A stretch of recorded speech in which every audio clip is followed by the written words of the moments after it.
Ok. Boa noite, amigos.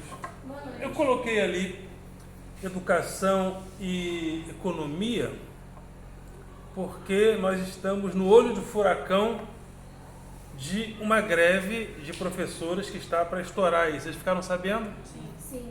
A greve está para acontecer porque vocês devem ter ouvido falar que o senhor governador Cláudio Castro publicou no seu Twitter que, no Twitter dele, nas páginas dele na internet, que o professor finalmente ganharia o piso da categoria. É o piso, né? O mínimo que um professor deve ganhar no país, que é por 40 horas, em torno de 4.000 por 40 horas de trabalho. Só que piso não é teto, piso é piso. Piso é o básico, é o mínimo, né? Mas aí depois ele veio com um papo de que a maioria dos professores já ganha um piso.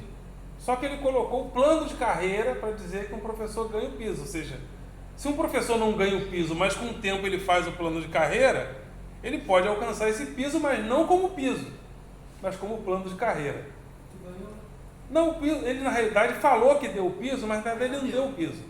Ele contou o plano de carreira e disse, bom, esse professor que ganha 2.000, com o plano de carreira ele ganha mais de 4.000, então ele já está no piso, mas isso não é piso, isso é plano de carreira.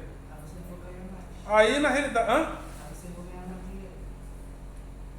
não, nesse plano dele não. O certo seria ele dar o piso da categoria, que é mais ou menos 4.000 por 40 horas, com o plano de carreira a partir disso. Entendeu? Mas se o plano... porque piso é piso, piso é o mínimo. Ou seja, é o mínimo que um professor deve ganhar quando ele está começando a carreira. Depois vem o plano de carreira. A cada 3, 5 anos tem reposições, né? Triênios, quinquênios.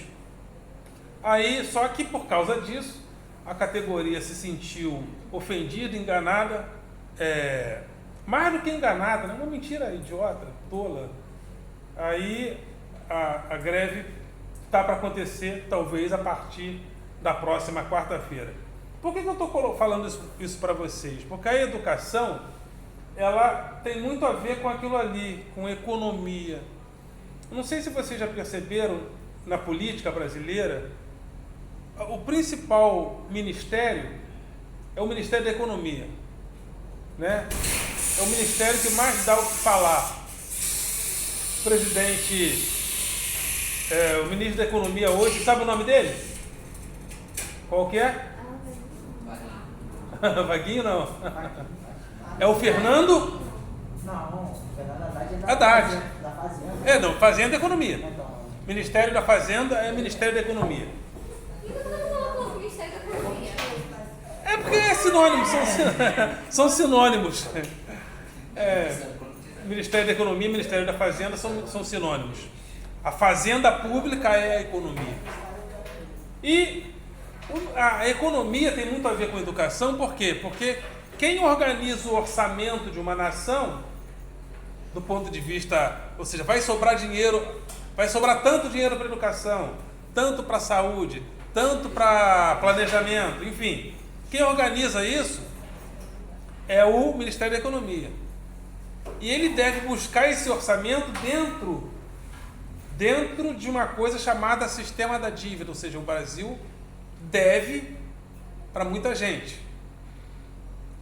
Dentro dessa dívida, ele precisa pagar a dívida e, ao mesmo tempo, organizar o orçamento para que as pastas, a educação, a saúde, a moradia seja contemplada. Só que, de uns anos para cá, o Brasil entrou dentro de um sistema de dívida muito grande. O Brasil deve não a outros países, mas o Brasil deve a brasileiros. O Brasil pode dever a você, sabia? mas ele deve. Mas em que sentido que ele deve? Não é nesse sentido que eu estou falando. Veja bem, toda vez que uma nação deve, ou seja, ela tem dívidas, Ele deve você pode comprar títulos da dívida pública. Títulos da dívida. Se você compra títulos, o Brasil passa a dever a quem? É você, porque você tem o título da dívida. Então, se você tem um título de dívida, e a dívida brasileira está 13,75% ao ano, é a taxa de juros, significa que, como o Brasil deve a você, a cada ano, a dívida que o Brasil tem com você valoriza 13,75%. É porque você não tem título da dívida, você não vive de juros. Quem vive de juros é quem compra título. Você vive de trabalho. Isso aqui é um tipo de agiotagem, guardadas as devidas proporções.